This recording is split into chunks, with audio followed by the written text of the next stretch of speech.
സഹാബാക്കൾ ആഘോഷിക്കാത്ത നബിദിനം, താബിഈങ്ങളോ താബിഈങ്ങളോ റസൂലോ ആഘോഷിക്കാത്ത നബിദിനം പിന്നെ എന്തിനു നമ്മൾ ആഘോഷിക്കണം?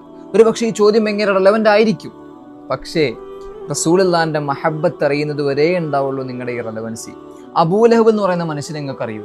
ആ മനുഷ്യൻ ലോകത്തിൽ ഇത്രയും നെറികെട്ട, ഇത്രമാത്രം ശപിക്കപ്പെട്ട, ജീവിച്ചിരിക്കെ തന്നെ നരകത്തിലാണെന്ന് ഖുർആൻ സാക്ഷി പറഞ്ഞ അത്രയും ശപിക്കപ്പെട്ട ഒരു മനുഷ്യന് പോലും നരകത്തിലായിരിക്കെ ഇന്നും എല്ലാ വെള്ളിയാഴ്ചയും സ്വർഗത്തിലൊരു പാനീയം ആശ്വാസമായി കൊടുക്കുന്നുണ്ടെന്ന് ചരിത്രം പറയുന്നുണ്ട്. എന്തിനെന്നറിയുമോ?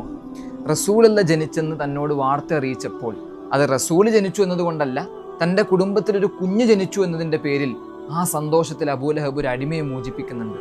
ആ ഒരൊറ്റ ചെയ്തിയുടെ പേരിലാണ് ഇന്നും ഇത്രയും നെറികെട്ട ആ മനുഷ്യന് സ്വർഗത്തിലൊരു പാനീയം കൊടുക്കുന്നത്. അപ്പോൾ ഇത്രയും അവസരം കിട്ടിയിട്ട്, ഇത്രയും റബീഉൽ അവ്വൽ ജീവിതത്തിൽ വീണ് കിട്ടിയിട്ട് റസൂലുള്ളാഹിന്റെ മദ്ഹ് പറയണോ, നബിദിനം ആഘോഷിക്കണോ എന്ന് പറഞ്ഞ് ചർച്ച ചെയ്യുന്നതിനേക്കാൾ ആ റസൂലിന് വേണ്ടിയിട്ട് മദ്ഹുകൾ പാടിയാൽ, റസൂലിനെ ഓർത്താൽ, റസൂലിന് വേണ്ടി സ്വലാത്ത് ചൊല്ലിയാൽ നമുക്ക് കിട്ടാൻ പോകുന്ന അനുഗ്രഹത്തിനെ കുറിച്ച് നിങ്ങളൊന്ന് ചിന്തിച്ചാൽ അപ്പം തീരും നിങ്ങളുടെ ഈ റെലവൻസി.